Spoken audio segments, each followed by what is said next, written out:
श्री स्वामी समर्थ महाराज की जय। कधी कधी आयुष्य इतकं कठीण होतं की माणूस हार मानतो। आज मी सांगणार आहे एका तरुणाची खरी कथा। तो आत्महत्या करणार होता, पण स्वामी समर्थांनी त्याला वाचवलं। नाव अमोल। त्याच्या आयुष्यात सर्व काही उलट चाललं होतं। नोकरी गेली, कर्ज वाढलं, घरच्यांचा तिरस्कार आणि मनात निराशा। शेवटी एक दिवस त्याने ठरवलं, बस आता संपवायचं। तो गावाजवळील एका पुलावर गेला। रात्र होती, थंडी आणि शांतता। त्याचं मन रडत होतं आणि डोळ्यात अश्रू। शेवटचं एक वाक्य त्याच्या मनात आलं, स्वामी, जर खरंच अस्तित्वात असाल तर थांबवा मला। त्या क्षणीच मागून कुणीतरी हात धरला। त्याने मागे पाहिलं, एक साधू माणूस उभा होता। त्याला म्हणाला, अरे पोरा, जीव देणं सोपं आहे, पण श्रद्धा ठेव, कारण तुझ्या मागे स्वामी उभे आहेत।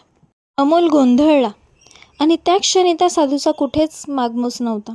दिवस गेल्यावर त्याला अचानक चांगली नोकरी मिळाली आणि आज तो स्वतः दुसऱ्यांना आधार देतो। स्वामी समर्थ हे देव नाहीत, ते जगण्याची दिशा आहेत। जेव्हा सगळं संपल्यासारखं वाटतं तेव्हाच ते आपल्याला हात देतात। श्रद्धा ठेवली की संकट ओलांडता येतं, कारण स्वामी पाठीशी असतातच। जर तुम्हीही कधी खचला असाल आणि स्वामींनी तुम्हाला आधार दिला असेल, कमेंटमध्ये लिहा, स्वामींनी मला थांबवलं। आणि ही कथा शेअर करा, कदाचित कोणाचा तरी जीव वाचेल। असंच चमत्कारी कथा पाहण्यासाठी चॅनलला सबस्क्राईब करा। स्वामी समर्थ, स्वामी समर्थ, स्वामी समर्थ।